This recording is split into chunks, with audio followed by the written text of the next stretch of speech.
And welcome to another episode of The Focal Thought. My guest today is Marjory Wildcraft. How are you, Marjory? Hi, I'm doing great. Thanks for having me on, Cronin. For sure, no problem. Glad to have you on board. So, Marjory, you're the founder of the Grow Network, which is a community of people focused on modern self-sufficient living, which is hmm great because this is something that, more than ever we need today. And you've been featured by National Geographic. You've also hosted the Mother Earth News online homesteading summit. And as well, you've got the Reuters Food Sustainability Media Award and recently authored The Grow System, the essential guide to modern self-sufficient living, from growing food to making medicine. And of course, your DVD series, Grow Your Own Groceries. So welcome to the show. Yeah, thanks for having me on again. It's a real honor to be here. Thank you. And I wanted to ask you, just sort of touching on different points on this episode, if people go to your website and they go to the About Us section, you've got some nice categories that sort of summarize the work that you do at the Grow Network. And it's great because, each of these categories I feel is a podcast conversation or an episode in itself. And I just wanted to touch, on this episode on a few of these. So one of them is, stopping the destruction of the earth. And this has to do with commercial agriculture, hmm the pollution that it emits. The second one is averting the end of modern medicine as we know it. And this is, in terms of using herbal techniques to treat infections. The third is stopping the torture of innocent animals. And this has to do with commercial production of meat. And you've got some, good ways of, humanely producing this. Then there's preventing extinction. And this is important in terms of heirloom seed varieties. And then, of course, ending modern disease. And this is by, again, using mineral-rich soil to grow, nutritious food, which ends up being medicinal food. So these are some, really great topics here. I was wondering if we could start with preventing extinction of seeds. Now, I'm not sure what the recent stats are, but I remember reading before that seeds have been disappearing. I think someone had mentioned at about maybe a rate of 3 species a year since the 1900s.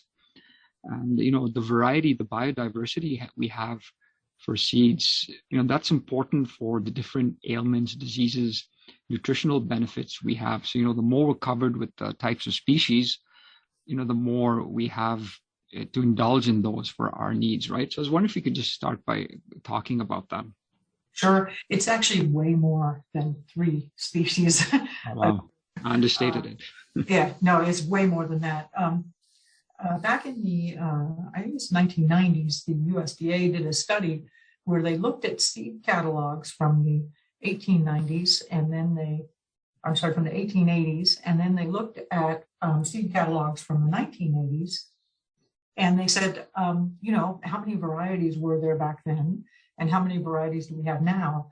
And there was a 96% decline in variety. So, there used to be, I don't know, maybe 528 varieties of beets, and now we're down to like 16 or something like that, right?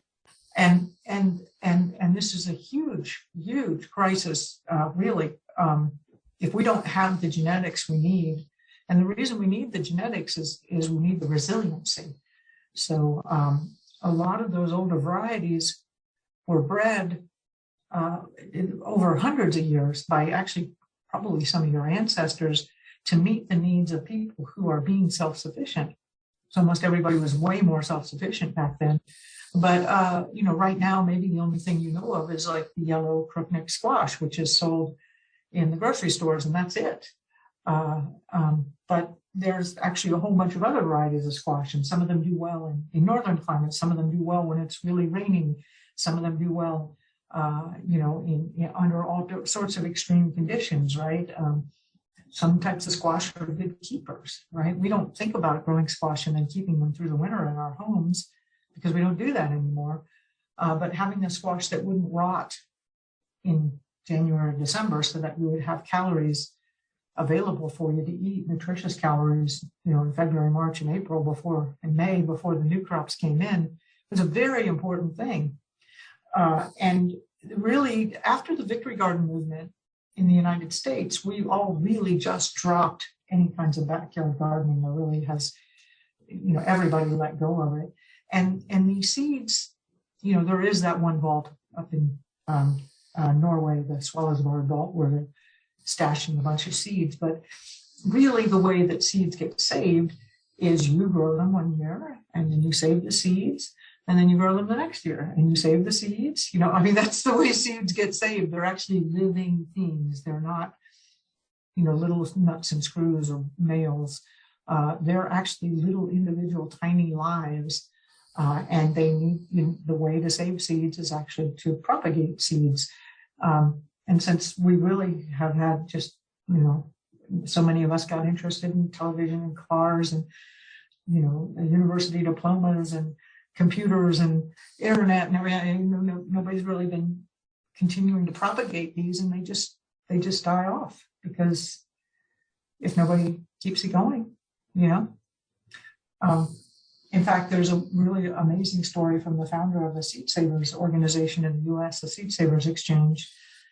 I think her name is escaping me at the moment, but her grandparents handed her, but they were about to die, and they handed her 2 vials of seeds, and one was a beautiful morning glory, and the other was a particular type of tomato.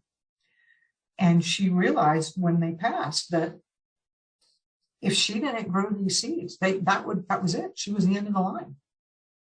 Wow, it's quite the responsibility. Right, and so she took it onto herself to perpetuate these, and then she realized the value of this and created ultimately the whole Seed Savers Exchange.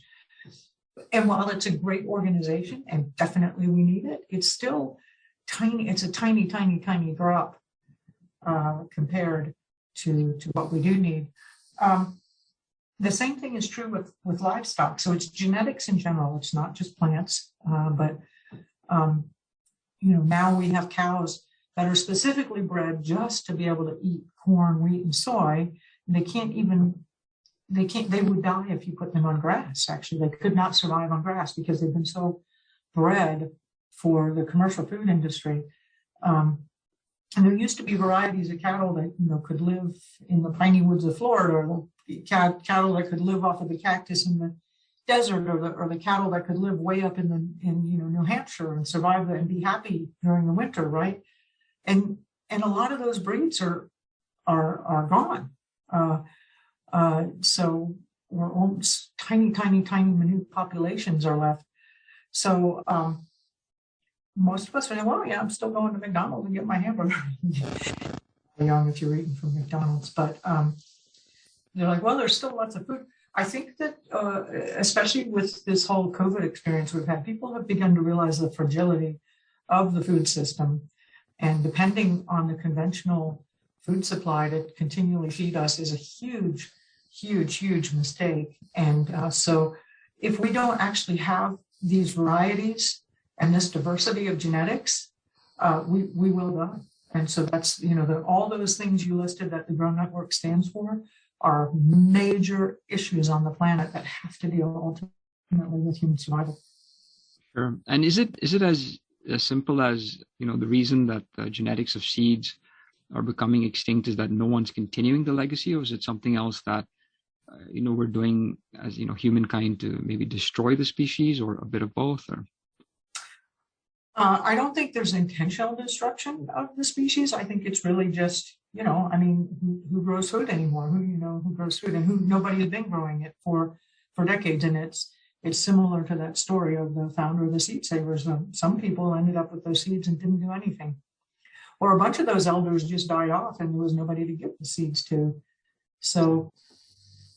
And why do you think people are not growing it as much? Is it a lot of work to maintain the varieties, or because of maybe commercial agriculture, they figure, one avocado is as good as, the 300 different types of avocados are, that are out there. It's convenience. Yeah, it's absolutely convenience, right? And our lifestyles have shifted, and our priorities have shifted, and our focus has shifted. we really did trust the food, the conventional agriculture bringing us food. And what we haven't realized is over the years and decades, the nutritional content in that food has gone down to almost nothing. And so the rates of disease in our population is skyrocketing, and it's got to do with a lot of things, but one is, quite frankly, malnutrition. And you say, well, how can people be malnourished? I mean, America's huge, right? Literally, we're overweight, we're obese, we're fat.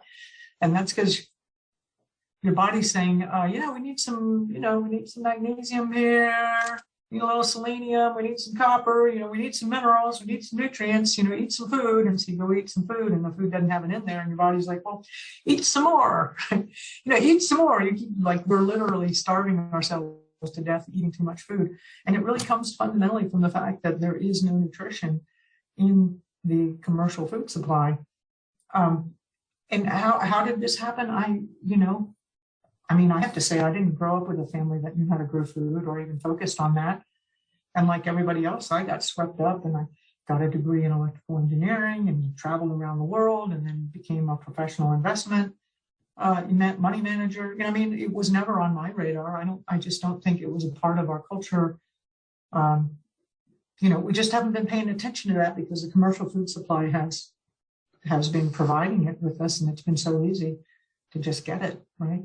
And we've really lost touch with that fundamental skill. People go, I say, hey, do you know that within 2 generations we could all lose the ability to read and write? And everybody goes, no, I can't imagine that. I can't imagine that in 2 generations that everybody wouldn't know how to read and write. I'm like, yeah. Well, in less than 2 generations, we've lost an even more fundamental skill, and that is how to grow your own food and feed yourself. Wow. And the reason we have so much, current diversity with the types of genetics of, seeds and plants and herbs, etc., livestock, that's because of evolution. And over the course of, millions of years, things have grown and evolved and cross-pollinated, and that's really hard to get back, right, once it goes. Well, yes, there is that whole, however it came here over millions of years. But really, almost all the diversity, all the heirloom varieties that we have came from humans being very deliberate with this. So I grew a patch of turnips, and these guys came in before the other ones and they were big. And so I'm going to save the seeds from that one. And then next year I grow another patch with primarily those seeds, and I pick, the earliest one again. And then I've selected turnips that grow a lot faster than normally, or taste, oh my God, these cherry tomatoes taste amazing. So I'm going to plant them again next year. Or again, I was talking about the squash that keep really well. You're like, okay, I've got these 20 squash in my bedroom and these 5 have, rotted. And then these guys are still not only plump and healthy, but tasty. I'm going to plant the seeds from these, right? So it's, in a lot of cases, it's hundreds of years of very, very careful tending by people, just like you and me. Just looking at what works and what doesn't, and very selectively, slowly, carefully choosing things. That's why we have, in old times, not now. Now there's this whole fat phobic thing, but throughout all of history, fat was highly, highly, highly valued. It's actually fairly difficult to produce fat, contrary to the conventional systems, which are not really good for you fats. Those fats are actually very destructive to your body, but really good quality fats they're more difficult to produce, right? It's very hard to produce good fat in a garden, for example. And so raising a pig, they wanted a pig that they could raise that would produce a lot of fat, that could forage just on the native acorns and the native stuff, and that did not require a whole lot of excess feed. And then they also wanted an animal that's probably going to be more docile or more easy to work with, right? And just over generations and generations and generations of raising different pigs, they developed pigs that had that, right? Yeah. The fat was so cool, right? Those pigs are almost completely gone now. And to you and I, if you and I were going to try and survive without the commercial food system, I promise you, we would wish we had a couple of those pigs and that we could raise and perpetuate. The same with those squash that would last all winter, or some foods are just grown for their amazing flavor or taste, or in the desert areas of our world, like Texas, Arizona, Southern California, things that can grow with very little water, varieties of corn that grow without much water, are highly, highly, highly desirable. Other places, like here in Colorado, I'm in Colorado at this point in time, they want things that grow quickly because they have a very short growing season. So they really value things that produce quickly, so all of those traits and characteristics, it wasn't evolution and at random. I mean, they all started, of course, from wild plants, but it was hundreds of years of your great-grandparents and your great-great-grandparents very carefully going, hey, this is what I want, and carefully selecting for it. So yes, so when we lose a strain of genetics, we've lost hundreds of years worth of work. Wow, that's a lot of time to try and get back in an instant. That's right, yeah. And I suppose, farmers can only do so much because they're also, they're at the mercy of commercial agriculture and keeping up with demand of customers who want certain crops, want it grown to look a certain way, and, deliverables and, dealing with climate and weather and things like that. So it's not like they can take on this mission, right? And because they have to sort of balance their business. Such a great insight, Craig. And yeah, I know people talk about they want a local food shed, and they say, well, let's get a bunch of farmers. I mean, you cannot have a local food shed without a huge, like an army of backyard food producers, for just that reason. Because me in my backyard, I may not have anywhere near the room that a farmer has, but I have a little bit of room and I have more time to experiment with different varieties, right? And the farmers can't. Farmers they're making a living. They don't have any room to do experimental trials or this or that or the other. They do some, but we can't expect them to do that.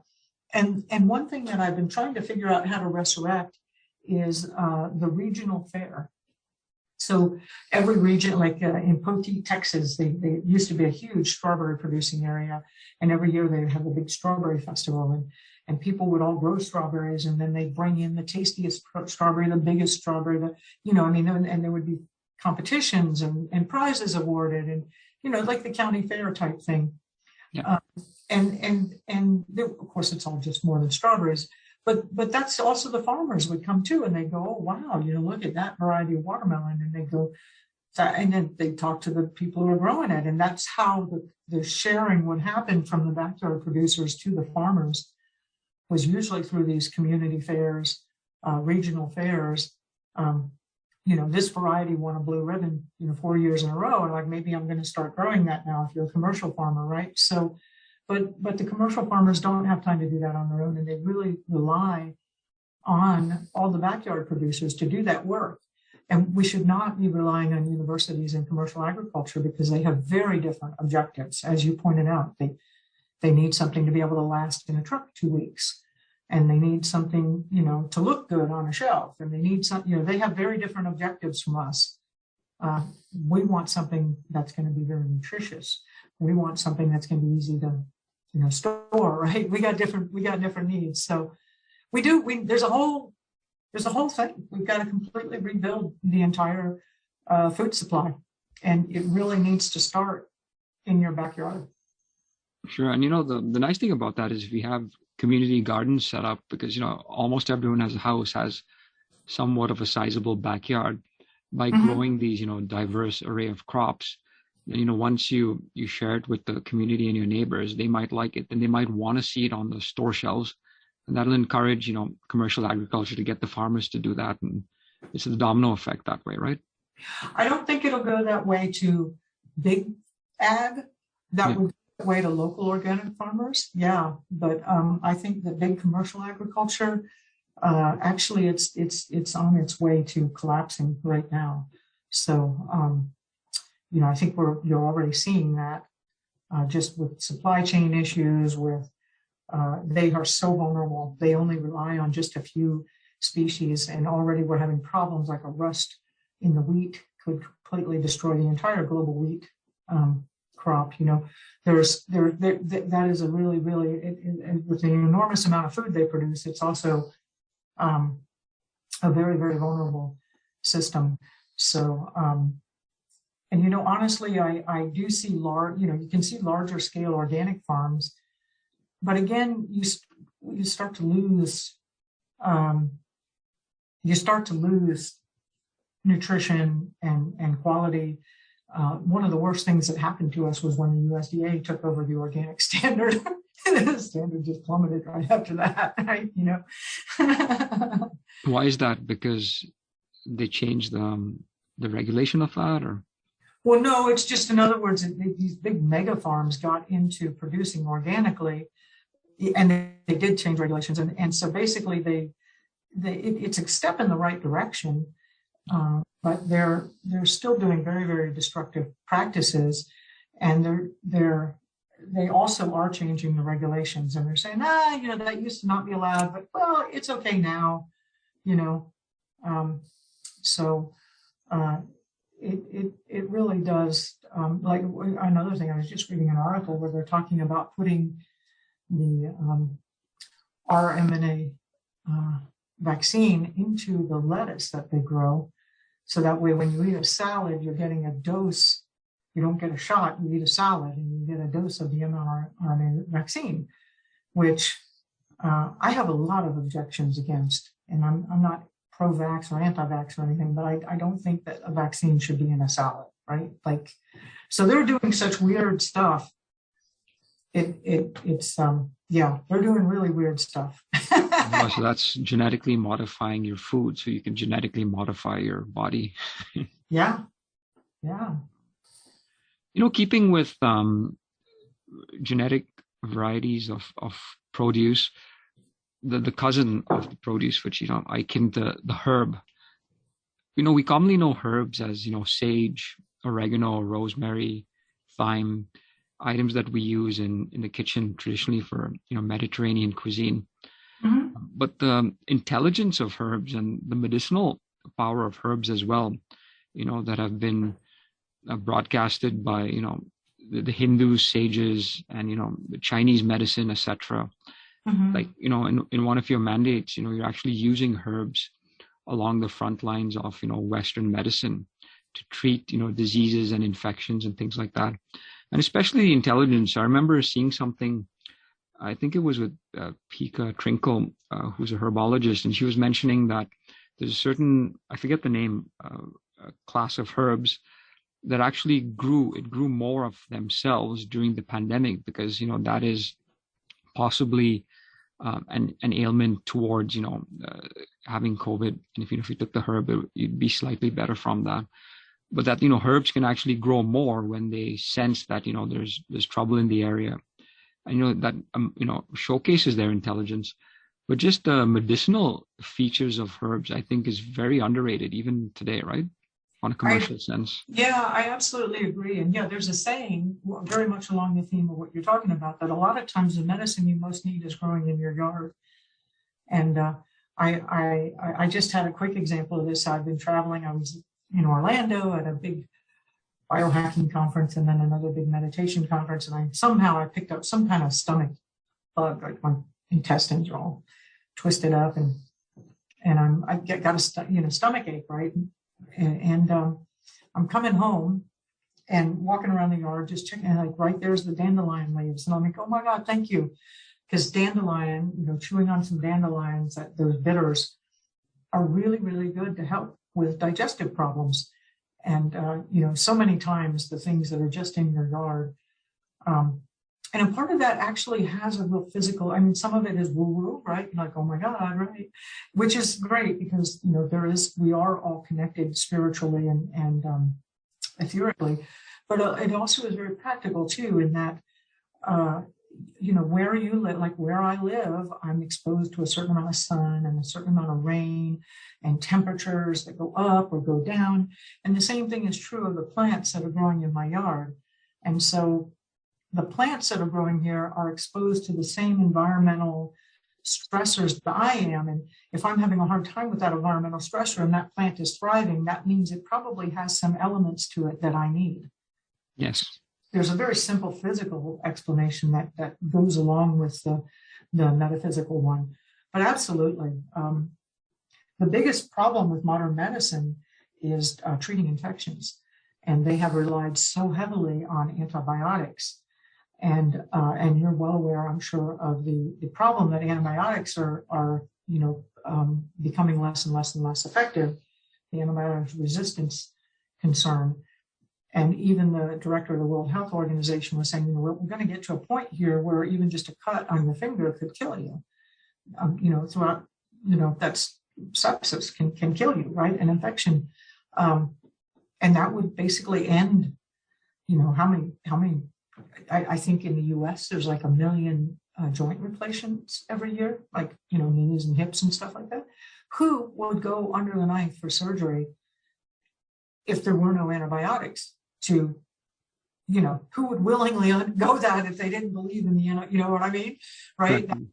Heart replacements or almost any type of surgery would be completely eliminated because, without the antibiotics, and they are losing them. They're the antibiotics, so many of us take them, the antibiotics. And here's a really simple explanation of it, and why herbal antibiotics are actually they're still very potent and they still work. And garlic is a great one. It's starting to turn wintertime here. One of the things I like to do is start taking a little bit more garlic. It's especially good for the respiratory. I take it proactively so that I, just don't want to come down with anything. So when I just get ahead of it, right? But penicillin only has one thing that does the thing. It's penicillin, right? Yeah. But garlic has like 35 constituents that they've identified, and there's probably a lot more. So, when the bacteria go up to penicillin, maybe millions of them hit that penicillin and they get killed, but eventually one of them fingers it around and goes around it, right? But the bacteria, like let's say you've got something going on and you're taking garlic, well, there's 35 things. Those bacteria never figure a way around it, right? They never do. That's why, garlic is still such an effective antibiotic. And there's a bunch of other medicinal techniques we do, such as poulticing, which uses with plants. I mean, we know how to do this. Throughout history, yes, a lot of people have died from infections and sepsis, but a lot of people didn't. Like you think about in the Greek and Roman times, those guys are bashing each other with swords and lances, and some of them, of course, died of their wounds, but a lot of them didn't, and it's because they used things like garlic or poulticing or different. I mean, that's all they had was herbal medicine. Right? Cleopatra apparently was quite a famous herbalist, believe it or not. That's all they had. And that was medicine, right? And they were able to highly effectively treat a lot of people with that. The really good news for us today is that those things are still effective. One of the reasons we went to conventional medicine, again, is almost like why we've gone to commercial food, is it's more convenient. Got it. Yes. And that's interesting that you mentioned when we're dealing with antibiotics is created to, isolate a certain frequency of, the infection. Whereas if you're going with herbs, they cover a larger area, right? So they're always ahead of the infection from that standpoint. Yeah. I would agree with that. And you're absolutely right. There's so much more complexity going on in the body, and then we are so much more than our physical bodies, that there's the whole energetic layers that treatment can happen from. So, and herbal medicine moves there. Homeopathy moves more into the energetic realms. I mean, there's so many other ways. There's light. There's so many other ways to heal.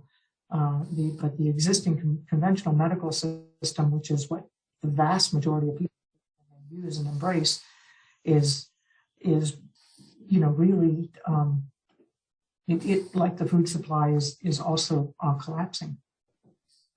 Got it. And it's as easy as growing it in your own backyard, right? The herbs as well, and you can even grow it indoors. Some of them.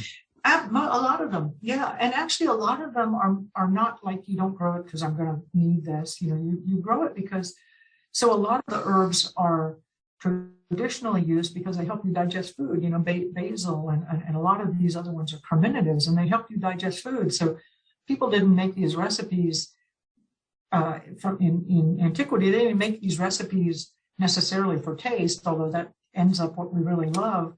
But they did that because it was very pragmatic. Like, these herbs really help me to digest my food better. So, that a lot of it often has to do with digestion for all of our culinary herbs.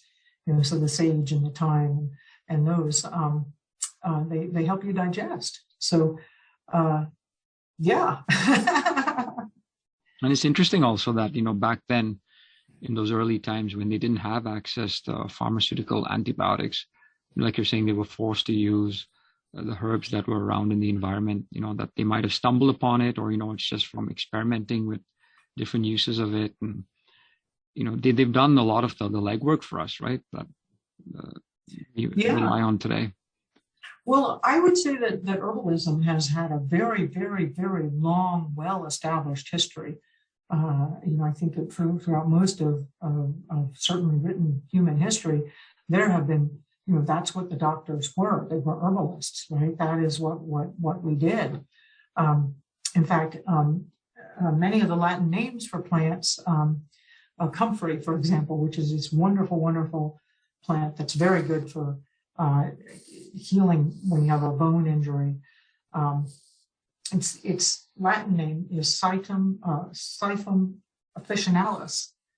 And any plant that has that last name of officinalis in it, what it means is from the office, the officina. And what that came from was the monks, at the monastery, they would have a little back room, which was the officina, where the herbs were and the herbalist was. And those plants that were in the officina got named officinalis. So if you look at any of the Latin names for a lot of these plants that we use have this name, it means it's been in use for at least 300, 400, 500 years that we know of, because it was in the office at the monastery. Wow, it was the monk stash. It was the monk stash, yeah, which is often where people went. Anybody went, right? They were more learned, but yeah. No, that's great. I mean, thanks again for coming on the episode and, really sharing some of your experience. And I really think this is important work. And I would encourage listeners and, families with children, it's exciting when you have kids, teaching them how to grow things, to plant something in your backyard indoors and, get into herbs more because, it's much more going on than, the oregano that you put on your pizza. So thanks again for coming on the show. And if people want to find out more about the work that you do, I imagine I can direct them to thegrownetwork.com. Yeah, the Grow Network. And one of the best places to jump in is our forums. We have a really active and engaged community of very experienced people, and almost any question you might have, even just take a picture of that plant and go, does anybody know what this is? And you'll get a couple of answers probably within about an hour.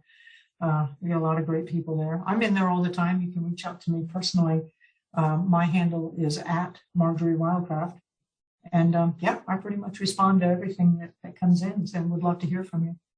Okay, great. And I'll put those in the show notes. And once again, thank you for coming on the episode, and I wish you well. Oh, thank you, Corey.